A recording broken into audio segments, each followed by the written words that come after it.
গ্রেফতারের পর তারা তো আমাকে মেরেই ফেলবে। আমি তো সেই দিন কালেমা পড়ে ফেলেছিলাম। আমার মুখের মধ্যে আমাকে যখন নির্যাতন চালানো হয় তখন আমি জেলায় আমার 28টা মামলা। আমি বাড়িতে আসতে পারি নাই। বাড়িতে আসবো ঈদের দিন। খোদাবক্স ভাইকে বললাম, খোদাবক্স ভাই বাড়িতে যাই, দুপুরে ভাত খাবো, আসিয়ান।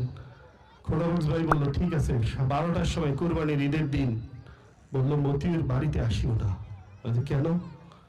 চারপাশে ডিবি ঘুরছে, তোমাকে খুঁজছে, তোমাকে পেলে। জামাত বিএনপির যে সমালোচনা করছে, ছড়ানো হয়েছে 128টি। জামায়াতে ইসলাম নিজেকে তারেক রহমানের বিরুদ্ধে এই পর্যন্ত অপতথ্য ছড়ানো হয়েছে 128টি। জামায়াতে ইসলাম নিজেকে খুব নৈতিক দল হিসেবে দাবি করে। অপতথ্য বলতে আপনি আমাকে ডিফাইন করেন যে কোন অপতথ্যকে আপনি যে 128টি অপতথ্যের কথা বলেছেন, সেই অপতথ্যগুলো কি? আমাকে ধরে ধরে বলবো। হ্যাঁ, ধরে ধরে আমাকে এক দুটি আপনি এক্সাম্পল দেন, তাহলে আমি আপনাকে ক্লারিফাই করতে সুবিধা হবে। মানে আমি we have to know the, মানে what is the definition of অপতথ্য। অপতথ্যটা কি আমাকে জানা দরকার। কোন অপতথ্য? আমি যদি বলি, আপনি আই হ্যাভ এ প্ল্যান বললেন, আপনি আই হ্যাভ এ প্ল্যান বললেন, কিন্তু মুসলিম লীগ যারা এই স্বাধীনতা চায়নি, আর মির্জা ফখরুল ইসলামের বাবা ছিলেন স্বাধীনতা চায়নি, রাশেদ খান মেননের বাবা চায়নি, চকলেট আবার বাবা চায়নি, তাহলে তাদের সবাইকে ক্ষমা চান, তাহলে জামাত ইসলামকে ক্ষমা চান। মুক্তিযুদ্ধের ইস্যুতে মির্জা ফখরুল ইসলাম আলমগীর বলেছেন আপনারা প্রচারণা শুরু করেছেন, সেখানে মুক্তিযুদ্ধের জন্য ক্ষমা চেয়ে প্রচারণা শুরু করা উচিত। কেন মুক্তিযুদ্ধের ক্ষমা চেয়ে আসলে তাহলে মির্জা ফখরুলকে প্রথমে তার বাবার জন্য ক্ষমা চাইতে হবে।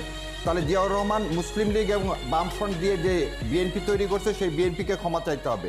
বিএনপির জন্মই হয়েছে সেই মুসলিম লীগ যারা এই স্বাধীনতা চায়নি, আর মির্জা ফখরুল ইসলামের বাবা ছিলেন স্বাধীনতা চায়নি, রাশেদ খান মেননের বাবা চায়নি, চকলেট।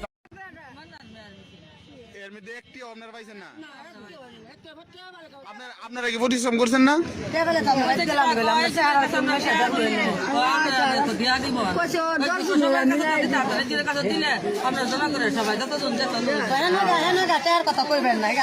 ঠিক আছে।